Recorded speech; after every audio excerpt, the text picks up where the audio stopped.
going to go pick up my brother. And he is the operations manager at the second job I work. That job, I deliver roll-off dumpsters to construction sites and residential areas. And he's operations manager, so sometimes he gets to run the operations side of things from inside the truck with me. We have phenomenal, hilarious conversations and discuss things maybe that are either trending or some funny topics. So on the way to pick him up, about 10 minutes out now, and I asked him if he would be able to jump in the truck today with me, and we just kind of do what we normally do. We've said this for years, that we need to get it on video, and everybody we've come in contact with, when him and I are in the same vicinity, it can maybe appears like a one-up, but in a positive way. We try to one-up each other with funny jokes, stories, comebacks, things of that nature. And so he is a firearm owner, and he's got some really good guns. I've actually reviewed I believe maybe one or two of his on my channel. If not, I need to. And hilarious person. He's my older brother by 4 years, and love him to death. And he actually is one of the main ones who just was like, hey, why don't you start a YouTube channel? Just start putting content out there.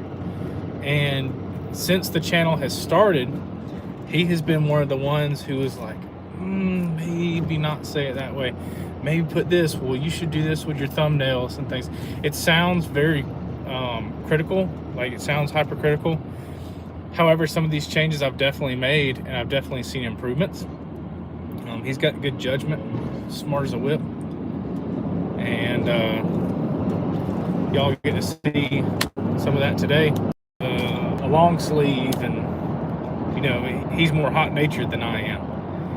And I stay cool, calm, and collected, right? But he's more hot-natured than I am. He will be in a proper shirt and shorts, some nice shoes, and I gotta wear pants. I love shorts, but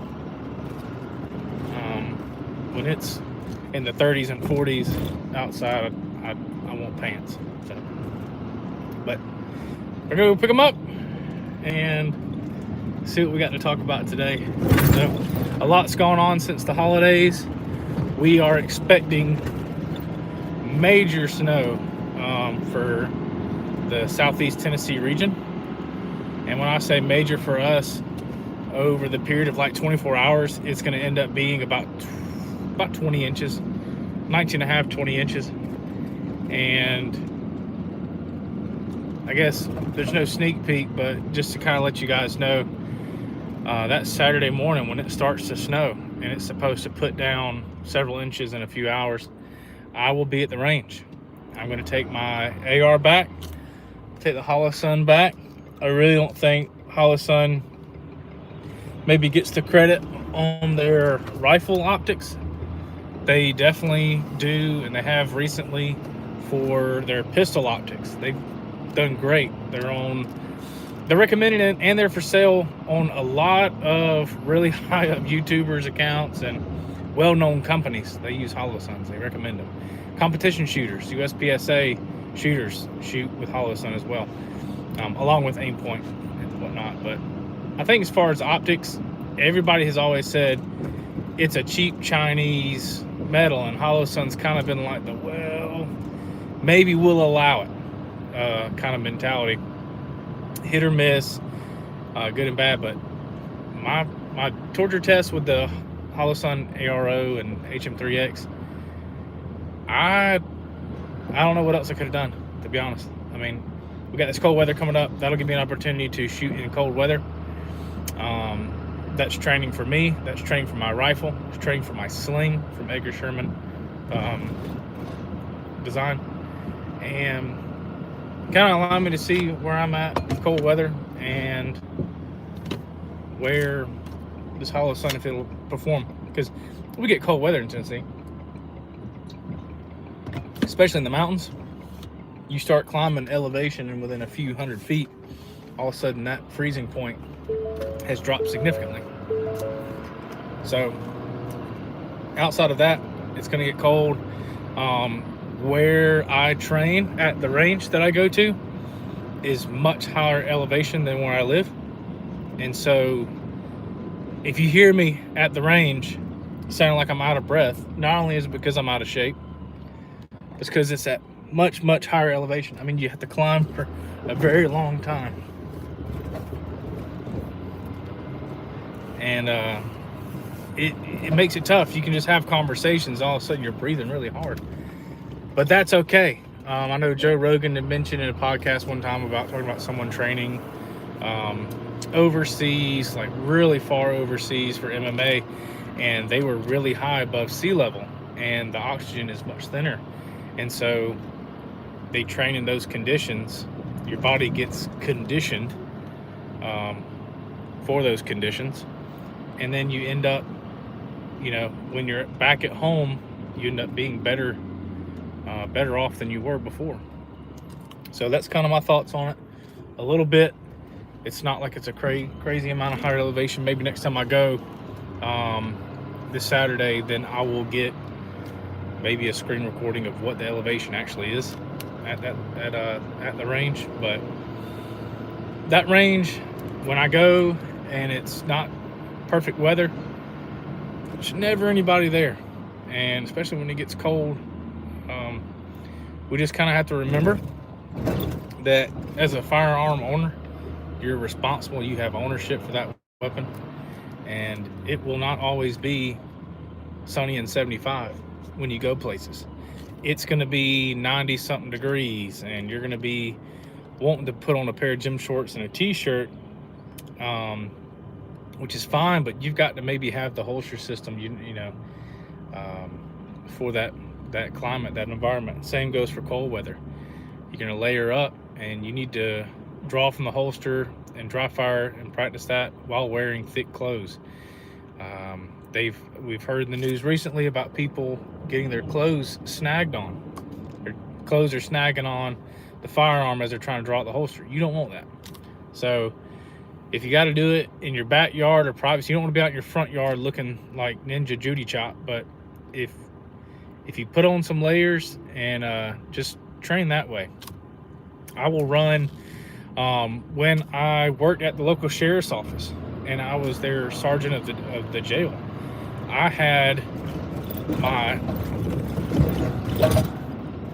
pardon the interruption, I had my inner liner for my duty belt, and I would strap it on top of my underwear and then pull on some gym shorts. And I would cinch that inner belt really tight, and the gym shorts material, and I'm not talking about like Walmart gym shorts, I'm talking like a proper type gym short, athletic short. I should say athletic shorts, not just gym shorts, not lounging shorts by no means. But and that rigid inner belt, the material from the athletic shorts would stick to that inner Velcro, that hook, and then having my inside the waistband holster from T-Rex Arms clicked right in and stayed with me the whole entire time. And so I'm out in tennis shoes, athletic shorts, loose-ish shirt, and I'm concealed carrying just fine. Yeah, by the time 10 minutes outside the door, I've already created a sweat spot where the holster is. But these holsters don't get in the mindset that you have to be 1,000,000% comfortable while you're wearing these holsters. They're really not. I mean, now with the hybrid for TRX Arms, I do have that one. It's a lot more comfortable, and I will actually forget that I'm wearing the holster. That also comes with wearing that holster every single day. I will wear it when I'm sitting down for supper. I'll wear it when I'm laying down watching TV. I'll wear it when I'm sitting editing for 90 hours a week. I'll do that a lot. But pardon the interruption. I've got to get this tarp system off this dumpster, and everything was great. But you got to get creative. Yeah. And that's another thing about the YouTube channel and about doing, I mean, it's kind of a philosophy for, I guess, people too with the firearms community or whatever your occupation is. If you're tired, if you want to just shoot guns all day, you got to be weird. You can't be normal. You can't be a hardworking normal person. You can't just show up to work every day. Wonder what he's got.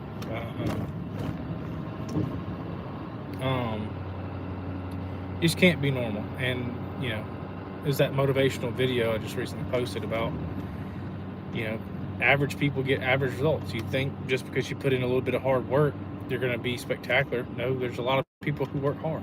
Oh yeah. So you're just going to get normal results. So weird people get weird results. Right. So doesn't mean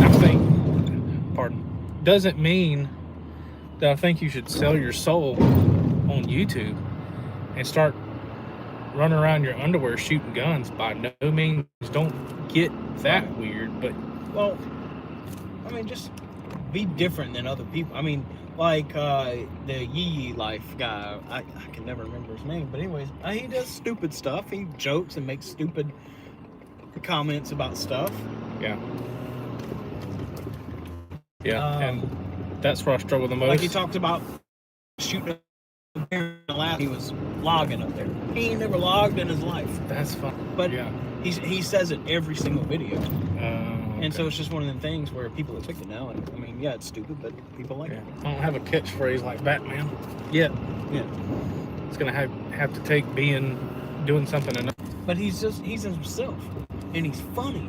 Yeah. And he just does what he wants to do. He goes out in the middle of nowhere and does what he wants to do. He doesn't do what he thinks his viewers want. It's true. He does what he wants to do. And people love just someone that's genuine. So yeah. Did I tell you about the guy with 175,000 subscribers subscribing to me? So buckle up. Yeah. His channel is That Ain't Bad. Yeah.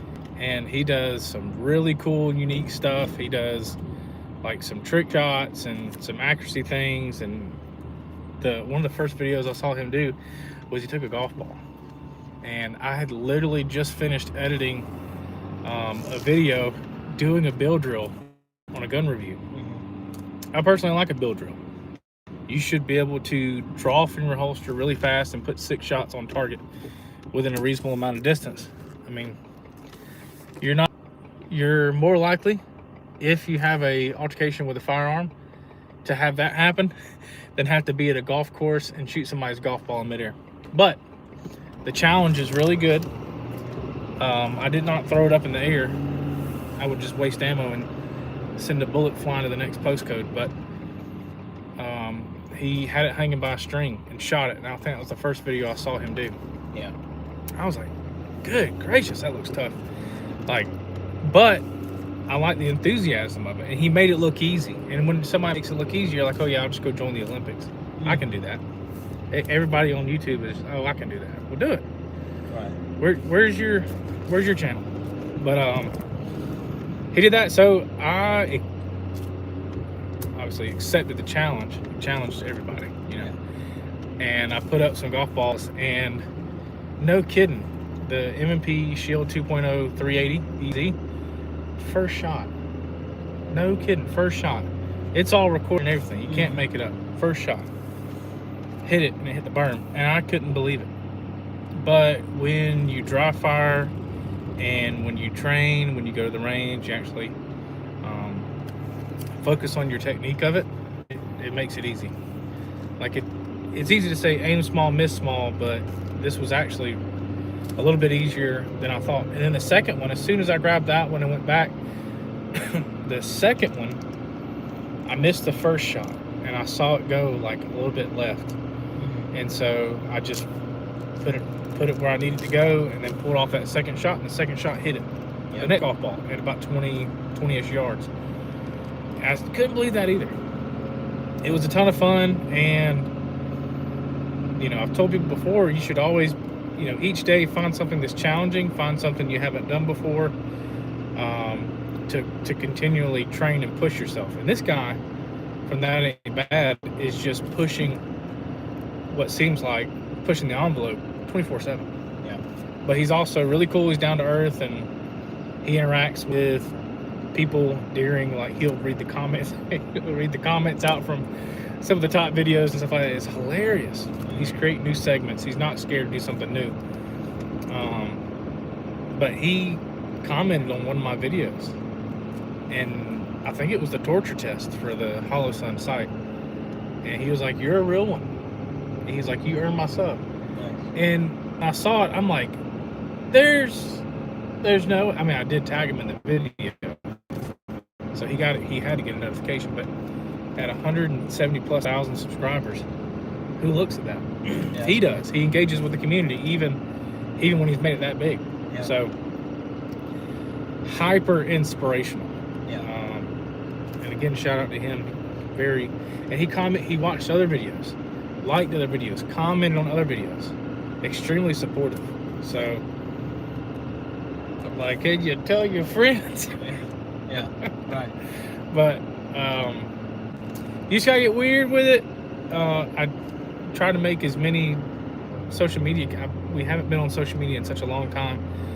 Got rid of Facebook, got rid of everything, pretty much social media. So I've tried to just put Dad Defense on those platforms and then make posts. Yeah. And when you upload to YouTube, it allows you to make posts on other platforms, on X, on Facebook, stuff like that. Which Facebook banned me, and I don't know why. I mean, I didn't post anything. Oh. I just made a personal account, made everything private to where no one can see my name and my information. Right. And then I just wanted to create a page that was Dad Defense, where I could just post stuff. Right. And it was like, I got an email. Like, I couldn't get back in it. I went to go log in last night to make a post and to create the page, and it said I need to take a video recording of my head turning side to side. Yeah. Did to my Facebook guy to prove that I was who I was. I had to do that. Send him a picture of my license, all kinds of stuff. I was like, you know what? It's not worth it. I don't miss Facebook anyway. I don't. Facebook, in my opinion, is the worst social media platform that exists. Heard it here first. Yeah, I hate it. It's Yeah. a hacker didn't have to do all that to get into my account. That's true. They didn't have to do a video or provide their driver's license or anything like that. They got probably in, had one. but I can't even get back into my own stuff. They had one hand on the mouse and their other hand in a Cheeto bowl Right. and got in.